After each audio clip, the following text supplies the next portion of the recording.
Hello guys, फेरि पनि स्वागत छ। अर्को पार्ट हो यो चाहिँ। अस्तिको पार्ट तपाईँहरूले हेर्नु भएको चाहिँ फर्स्ट पार्ट हो गाइस। केटिएम टु नुवाकोटवाला राइडको लगभग अब ओभरटेक गर्नेवाला भिडियो चाहिँ अब सकिन्छ यसबाट चाहिँ होइन। अब यहाँबाट ओभरटेक गर्ने गाडी बाइकहरू चाहिँ पाउँदैन जस्तो लाग्छ मलाई। म चाहिँ यहाँबाट जान्छु अब यो लेफ्टपट्टि। अब यहाँबाट चाहिँ एक्सट्रिम अफ रोड राइड सुरु हुन्छ गाइस है। त्यही भएर अन्तिसम्म हेर्नु होला कस्तो बाटो छ के छ भनेर। अनि नयाँहरूले चाहिँ सब्सक्राइब गर्नु नबिर्सिनु होला गाइस। यसरी माया गर्नु होला। यहाँ चाहिँ अलिकति ढलान रहेछ। अब ढलान सकिहाल्यो। अब अफ रोड गाइस है। ढुङ्गा बाटो हिलो के के त्योभन्दा एउटा इन्ट्रेस्टिङ कुरो चाहिँ यहाँ है, यो अगाडिपट्टिको तपाईँले यो लाइन रुखहरू देखिरहनु भएको छ नि, यो राइटमा पनि होइन। यहाँ चाहिँ पहिला दरबार थियो अरे गाइस, सेरा दरबार है। यहाँनिर अहिले चाहिँ दरबार चाहिँ अब भत्किसक्यो। यो दरबार चाहिँ कसैले पनि जीर्णोद्धार नगर्ने नबनाउने भएर हराएर गयो। मान्छेहरूले न अतिक्रमण गरेर यहाँ चाहिँ अलिक खेतीबारी लाउँछ। उयो त्यो थुप्रो पनि त्यो भत्कियो पनि दरबारको अवशेष हो होइन। उयो यतापट्टिको त्यो पनि दरबारको अवशेष हो। पहिला चाहिँ दरबार थियो रे भन्ने कुरा मैले देखेँ नि। यहाँ वालहरू तिनीहरू सब दरबारको अवशेष हो गाइस है। ल अब चाहिँ आउँदैछ। अब कस्तो आएको यार, अल्छी लागिसक्यो कि राइड गर्दा गर्दै। ल अब आउँदैछ झुलुङ्गे पुल। यो झुलुङ्गे पुल चाहिँ लामो छ है, खतरा लामो छ यो झुलुङ्गे पुल चाहिँ। सर्लक सुरु भयो। घन्ट्याङ गर्छ। एकदम केयरफुल भएर चलाउनुपर्छ। दाजु त यार सही थ्याङ्क यू भेरी मच दाजु। मान्छेहरू हिँड्ने बेलामा पनि एकदम राम्रोसँग हिँडिदिनुपर्छ क्या बाइक चलाएको बेलामा चाहिँ होइन। नत्र भनेदेखि त यस्तो हल्लिन्छ कि यो झुलुङ्गे पुल कन्ट्रोल गर्ने गाह्रो हुन्छ। हेर्नु न यो झुलुङ्गे पुल एकदम लामो, बिचमा एउटा ग्याप राखेको छ। नत्र भए त यो झुलुङ्गे पुल झन् कति धेरै हल्लिन्छ।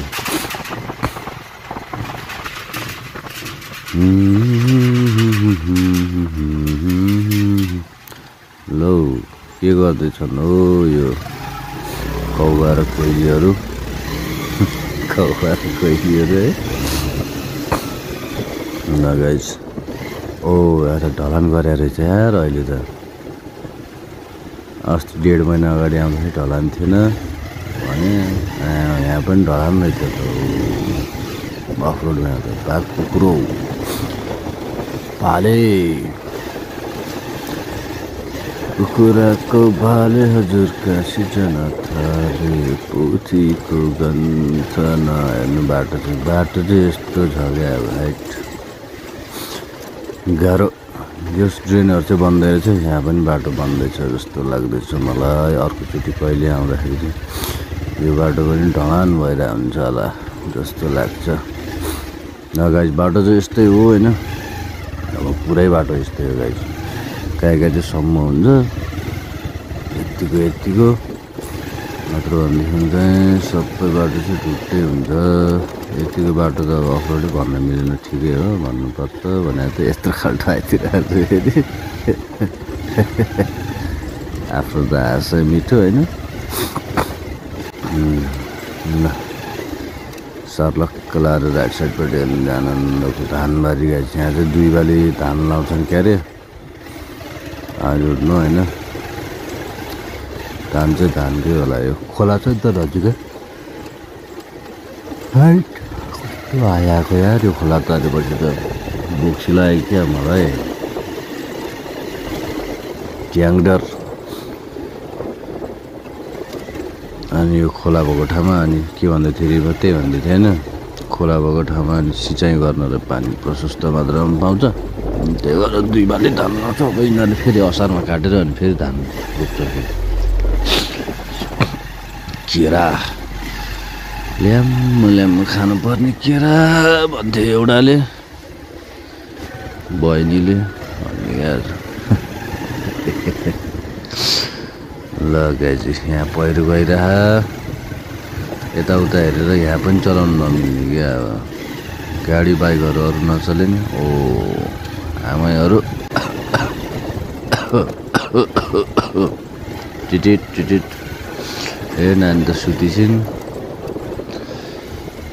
आनन्दले सुतिछिन् सर्लक्कै सुतिछिन् कस्तो मजाले सुतिछिन् कता भागेको त पहाडतिर लाग्यो माछा मार्न जानु लाग्छ कि अब ल गाइज भिडियो अन्तिमसम्म हेरिदिनु होला रमाइलो मानेर अनि सब्सक्राइब गरिदिनु होला कमेन्ट पनि गरिदिनु होला कोही कमेन्ट पनि गर्दैनन् भ्यू नआइरह भिडियोमा के गर्ने होला भाइ पुरा भिडियो नि हेर्दैनन् मान्छेहरू आफूलाई छाडा बोलेर जे पाए त्यो बोलेर मान्छेहरूसँग झगडा गरेर हिँडेर कन्टेन्ट बनाउनु मन लाग्दैन गाइज म चाहिँ यस्तो आनन्दको भिडियो बनाउँछु यस्तो भिडियोलाई मन नपराएर तनावसम्मलाई तनाव अपलोड सुरु हुँदैछ यताबाट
बाटो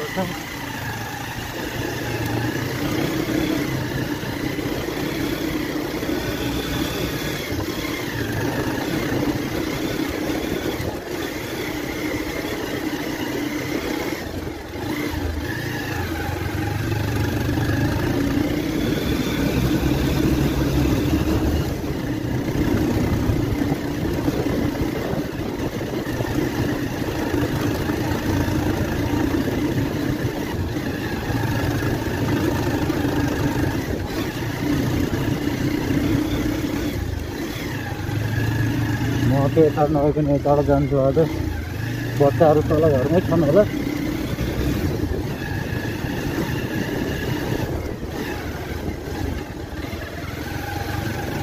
बाटो चाहिँ यही जस्तो लाग्छ मलाई यो बाटो चाहिँ एकचोटि मात्रै हिँडेको म होइन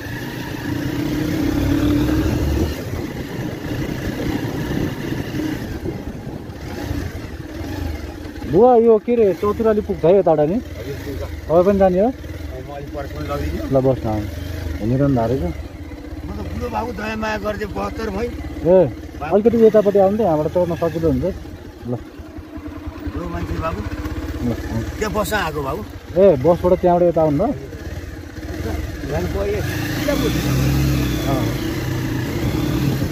यो बाटो चाहिँ म एकचोटि मात्रै हिँडेको छु कि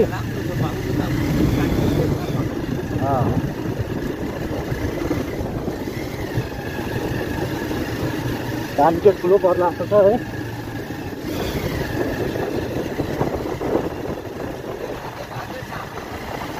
म चाहिँ काठमाडौँबाट आएको अहिले भोलि फर्किन्छु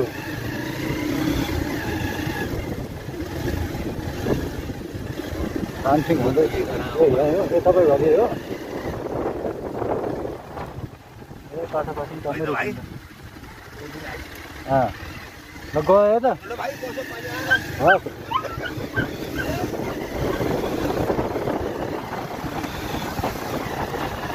पानी पर्छ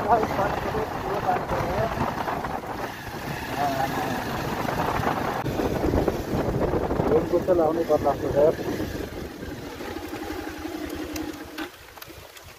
रेनकोट चाहिँ लाउनै पर्ला जस्तो छ गाई तर एकछिन चाहिँ नलाउँ होला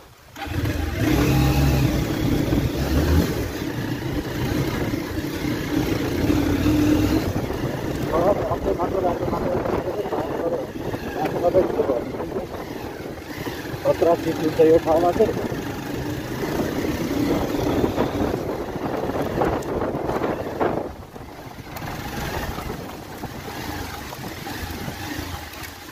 भर्खर अघि चाहिँ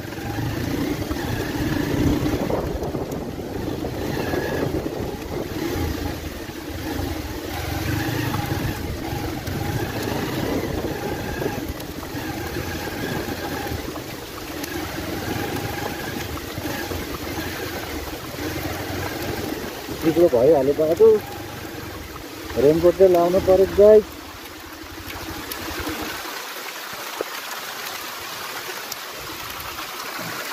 ल गाइस एकदम पानी परेको अवस्था यस्तो ठाउँमा पुगेर पानी पर्यो होइन अब यो मेरो मोबाइल भिज्छ वाटरप्रुफै हो त्यहीँनिर त्यसरी निस्किन दिने होइन ल अब घर पुगेर है त गाइस ल गाइस ठ्याक्क लगाएर घर आइपुग्नु लाग्यो पानी पनि रोक्यो अहिलेसम्म हेर्नु भएको पनि सबैजनालाई धेरै धेरै धन्यवाद छ बच्चाहरू पनि यहाँ यति सक्यो होला जस्तो लाग्छ मलाई हेलो हेलो नमस्कार नमस्कार नमस्कार सबैजनालाई नयाँ वर्षको ह्याप्पी बर्थडे